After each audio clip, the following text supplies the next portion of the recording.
The fear is that most people think that it's going to take over their job. If you use it as a tool, as a thing that helps you produce faster, it's just like the computer going from hand drawing to CAD. It's just speeding things up. You shouldn't be afraid of it. Welcome to Culture at Work, the podcast that explores how to maintain a strong corporate culture in a rapidly changing world. I'm your host, Tim Carroll, inviting you to learn from industry leaders on how to build an exciting culture to bring people back to the office and inspire them like never before. On today's episode, we have Brian Hubbard, Design Director for Gensler Nashville. Brian brings a wealth of design expertise shaped by work across continents, scales, and project types. As a design director for Gensler Nashville, his portfolio spans intimate, small-scale buildings to transformative urban developments and master plans that redefine cityscapes. This breadth of experience equips him with a nuanced understanding of the distinct challenges and opportunities each project presents. A firm believer in the power of exploration and iteration, Brian leads teams through a rigorous design process, one that encourages testing, questioning, and refining every potential solution. This mindset fosters deep collaboration and drives the creation of innovative, site-responsive designs that harmonize aesthetics, environmental stewardship, and operational excellence. Known for embracing complexity and pushing boundaries, Brian consistently delivers unconventional, standout solutions. His commitment to elevating project outcomes and surpassing expectations makes him a trusted partner and a dynamic team player dedicated to cultivating strong, lasting relationships with both colleagues and clients. This is going to be great. Let's get to it. Hey, Brian, thank you so much for joining us today. I really appreciate your time. Absolutely, Tim. Happy to be here. So I'm excited about this conversation, your background, you're architect, you're a leader of a large organization and part of a much larger organization at Gensler. And so I'm really excited about this conversation, but I want to start the same way we always start, and that is with the same question: how do you define culture? It's the people. Obviously, it's all starting with the people. It's a collaborative, innovative, creative class type people that fuel a family bonded atmosphere. And without your family, you really have nothing. So I think the people that we've hired and the people that we empower as leadership, I think it's really what defines our culture as a community and a family of innovative thinkers. Leading an organization and then coaching organizations on culture and driving change. Are there things that you learn from that you bring to the table with the clients? Just from it, is there an interesting perspective you get from that, from leading as well as coaching? Yeah. I mean, we try and find companies and organizations and that match our culture. That's when we do our best work, when everything is aligned. But I think coaching people to help understand what it is that their constituents, what their base, what their employees really want in the future of their workplace, I think is a really fun moment where you get to dive into data, dive into what it is that drives and fuels their workforce. We'll be right back after this message. In the commercial furnishings industry, filling the right position takes more than resumes. It takes relationships. That's what sets the McSweeney Group apart. For over 25 years, Marilyn McSweeney and her team have built trusted connections across manufacturers, dealers, A&D, and corporate clients. We don't just search for candidates. We know the talent, understand the culture, and deliver results that stick. When the role is hard to fill, and only the best will do, choose the recruiting partner that knows this industry inside and out. The McSweeney Group. Different by design. When you look across Gensler's portfolio right now, what's the most surprising shift you're seeing in how clients define a great workplace? And that I have found it's shifted since COVID, but what do you find that clients are saying this is now what a great workplace looks like? Experience driven. I think you can see it all the way across from workplace to sports to education to health. It's the experience that somebody has coming to, arriving, and being a part of a facility. I think when I think of office space and companies occupying, it's location, location, location. That's always been the same thing, but it's really providing the amenities that give time back. So it's providing the daycare, it's providing the service level elements that help give people time and make their life less stressful. And that can be outside, but then internally, it's the same thing. It's like what experience internally will reduce my stress and give me more of my time back. Do you feel that the office is moving more towards a personalization within the office? Yeah, I think that's where you've got the hospitality trends that really, you think of when you arrive at any given hotel, they greet you obviously with a hello, Mr. Carroll. And then there's also personalization in your rooms. There's personalization in your lighting, the whole way that things are set up. So when you arrive, it is exactly how you like it.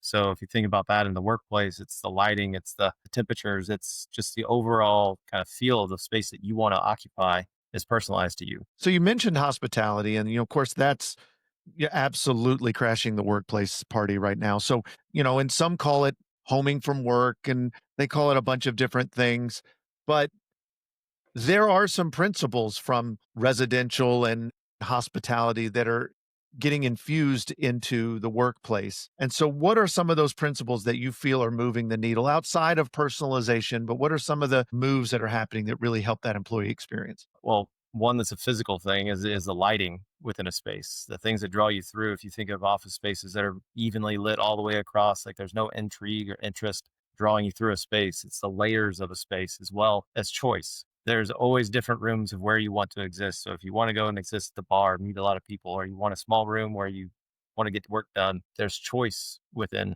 a hotel that is coming and seeping into our workplaces. So it's whether or not you want to do work. It just allows you to work anywhere. That choice and control of where and how people work, it's so important. And we work with clients on that as well and trying to create spaces that encourage movement throughout the space. But you mentioned lighting, and I find that an interesting topic, but that's something that I don't think many of us, and definitely people that aren't in the industry, probably don't pay enough attention to. Talk to me a little bit more about how, because it can affect everything. You can have the best space in the world, but poor lighting is going to make you unproductive, unhappy. I mean, you can think of the circadian rhythms that you'd have while sitting next to a window. The light changes from early morning light to midday light that's just super bright, super blue. But then in the evening, it gets that warm glow type light. It's inner chemistry. It's something in our biology that allows us to really feel a comfort and connection to the outdoors that we're seeing a little bit more integration in office spaces, but also it's just the overall comfort level of like sitting below a 6,000 Kelvin light. You don't want to do that.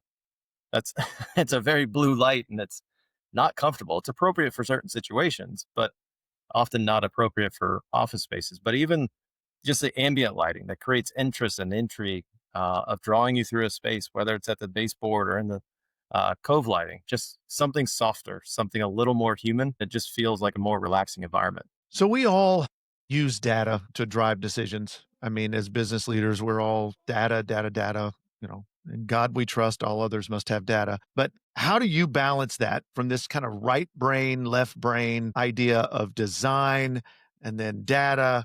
Those two worlds don't always seem to be the worlds that would mesh the best. But how do you balance data driven space planning with the human factors like belonging and mentorship and culture? Those things that don't show up on a dashboard. How do you balance those two things? Well, you've got to interview. Just looking at data, you would design a space completely different than if you actually interview the people and understand where that data is coming from, where those numbers or the questions specifically whenever they get hyper specific about their space and how they use a space. Oftentimes you've got to get outside the two ends, the polar opposites, and get to that middle portion to understand what affects most people in the space. We're talking is like if you're in a car going 35 miles an hour and you're standing outside, it's the same speed, but you interpret it and feel different. So, what's your comfort level interior to a space? And not saying people are driving cars through office space, but there's a way that we use space and there's a way that we interpret somebody's using it. So, you just got to get both sides. And I love data. Like, more data, the better. And it just better informs what you're doing and the outcomes. And there's also a way that you can then explain why you've done something. And then you can make a value judgment on whether or not that needs to be a driving factor. Does it help productivity? Does it improve overall environmental outcomes and comfort and feel? It's not just data that you're relying on. There's still intuition that people utilize to make decisions. What are a couple of the questions that you would ask in an interview to get the ball rolling with the client to start to figure out who they are? I don't want to give my secrets away, Tim. Like, come on. How about how do you define culture? I think that's a really great question. I, you know, I Culture of think, your organization. yeah, I think asking people what keeps them up at night, Yeah. what is it that's a stressor for you? You going through, whether you're downsizing a space or you're creating a new campus for your company, it's what about this project's going to keep you up at night? And if we can make sure that that person who's leading this effort is comfortable and has all the information to make the right decision and feel great about it, that's that's what we feel like is defined as a really great project. It's about them. It's not about us. What are a couple of the data points? So we talked about data and data points. What are a couple of the data points that you are your go-to? And a second question to that follow-up would be, what data points do you wish clients would be tracking themselves? Well, that's a really, I think whenever we talk about density, like how Yeah. dense does the space need to be from a work, how big is the desk? How is your work changing? Are you utilizing, if you're again improving and going to a new space, how's your work changing? And how does it impact your furniture that you're going to buy and purchase? Does it have flexibility for you to evolve over the next 7 to 10 years as your lease goes up? I think from what I wish they were looking at, sometimes occupancy, like are people really Right. using these spaces that you have? So analyze your current space as much as you possibly can to understand, and then use that against how people feel about the space. There's almost a comfort. Like, is there a reason somebody's not using a room because it's outdoor influence of sounds and light? Like, you could design it, put the best furniture in there ever, but it's always hot from, the hours of 12 o'clock to 5 o'clock. It's just, what are the other comfort elements that people analyze and need to have in order to use a good space? How would someone go about doing that if they don't have the technology? Obviously, there's technology out there that can do that stuff for them, right? But Yeah. if they don't, are you talking about going old school and just sitting there and writing down, what you see and observe? Yeah, that's pretty much what you would be doing if you didn't have the technology to analyze occupancy and comfort levels and daylight analysis. But it makes a huge difference, right? I mean, to help someone like you design a space for them to have that data and understand, do you really need this space? And do you really need this space located here? Right. Yeah. I mean, I think there's some obviously experience. There might be, you cast it as bias of like where you place things, where you place rooms, where you place workstations. Do you create neighborhoods? You create one large open space? Are open spaces for head down work, or is it more for collaboration? Because inevitably is a very loud space. So the switch of heads down work being in small conference rooms, or the pods or things like that, instead of it being for the open space, that's where you're meant to connect, and that's where all your teams are at. Flexibility seems to be the hot word right now in our industry, and so talk to me about how that's changed and what you guys are doing to accommodate the flexibility that people are wanting to achieve. Yeah, it's choice though. A flexibility, it's not about a table being multiple things. Well, yes, it is, but it's a choice and flexibility within the space that you design. So could a space accommodate teams working there together? Could it also flex and be a space that's meant for gathering and celebrating? So it's, of course, this sit stand desk is always a great flexible element, depending again on the choice of what you want to, how you want to work. I think of large conference rooms, depending on how that person does work. It all goes into what the company needs to fulfill their mission and their work. Okay, we're going to break away for just a quick message, and we'll be right back after this. At Working Spaces, we do much more than just sell furniture. We immerse ourselves in the culture of each and every client, and then create spaces that inspire. Inspire creativity, inspire productivity, and inspire connectivity. So if you're looking to create an office space that inspires your employees to want to come back to the office, collaborate face-to-face, and do their best work every day, contact Working Spaces. Working Spaces, the innovative leader in office furniture and design since 1999. Now in 6 markets nationwide. Let's get back to culture at work.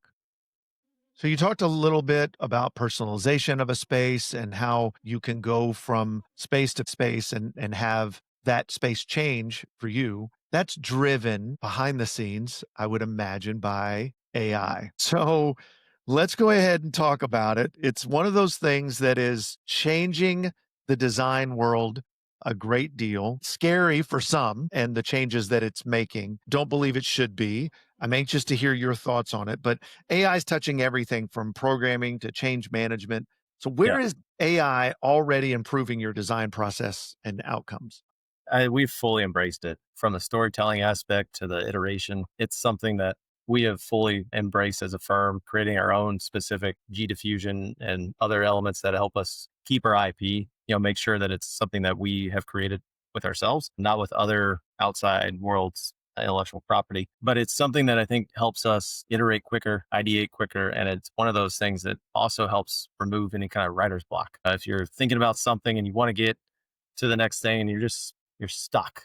It's just like taking a walk and asking something to give you a different perspective. It's just like connecting with that super experienced individual that said, "Oh, I designed 25 different spaces." It just gives you a different perspective. It's still on you to be the curator. You still need to say what is good design, what connects with your client, what connects with their workforce, and deliver that.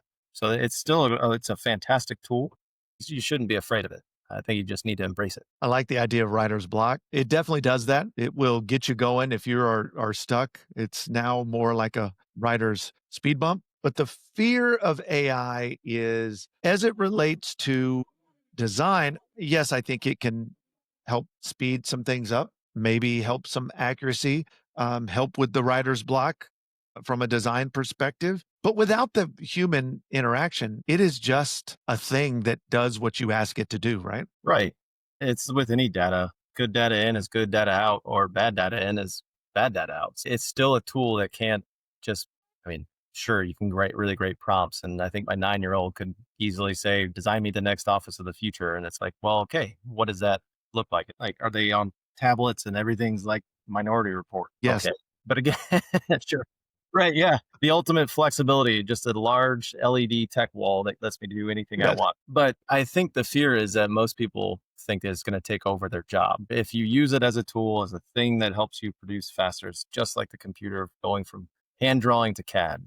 You continue to do things faster and pick up mistakes faster. You're not having to erase things with an electric eraser. It's just speeding things up. I used ChatGPT once and I put in and I wanted to create something and it came out with this design, very basic and for something for my personal life and I went somewhere else in the country and saw a design very similar to that. I was like, I don't know anything about you. I don't know anything about your company, but I know you use ChatGPT because I have something that looks just like it. And I feel like that's the sameness that design through AI is going to bring us, right? And anybody that cares about having personalized creation doesn't want to do that. Well, that's interesting. I mean, there's the sameness in architecture as it used to be. If you went over in Europe and other countries, they had a very unique style to them.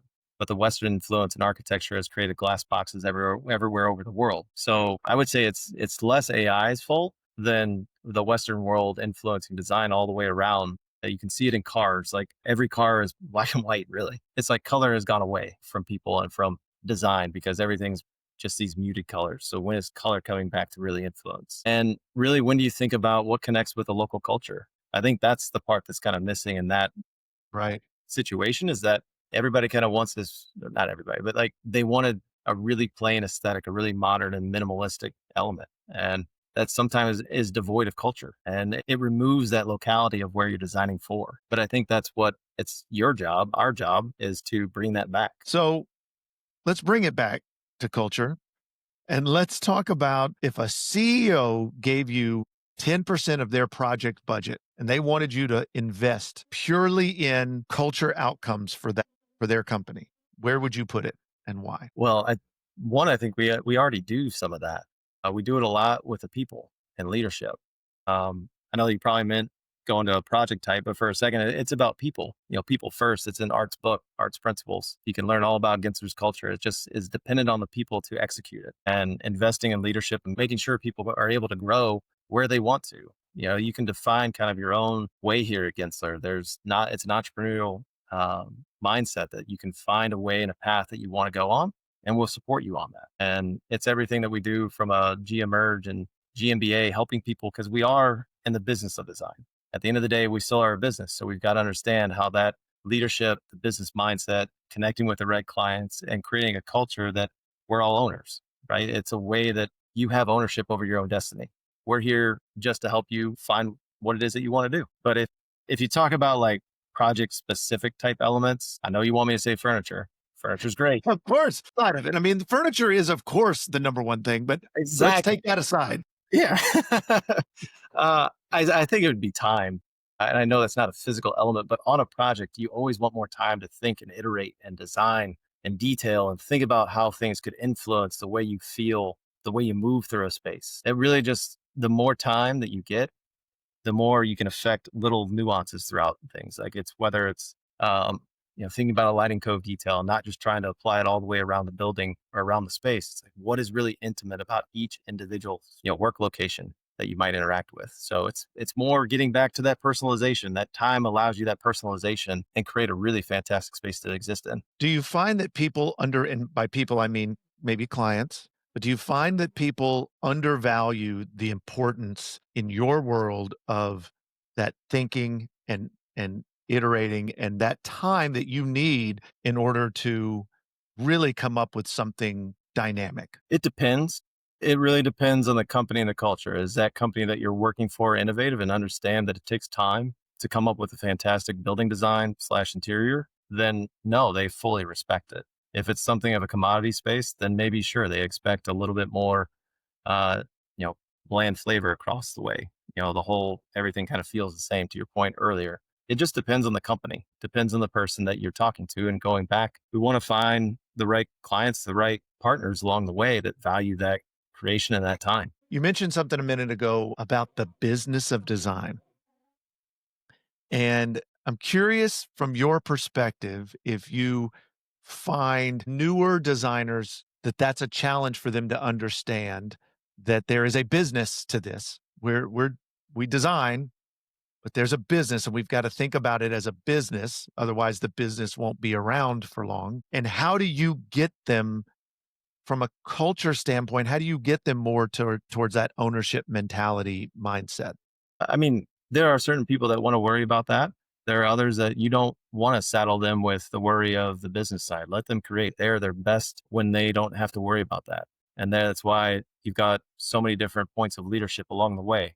We have design leadership that's is fully thinking about what's the next innovative thing that we want to do and how we're going to design it and what's pushing us into to the forefront. We have people that think about resiliency and sustainability, and it's not their job to be thinking about business. Their job and like, how can we improve the process? How can we influence a city? And I think whenever people, it's something that I always wanted to do is understand the business side. And that's what Right. drove me into this position. So I love being able to create and connect and influence more than just the 5% of design. You think about in the grand scheme of real estate and building and constructing, that design period is really like a 5 to 10%.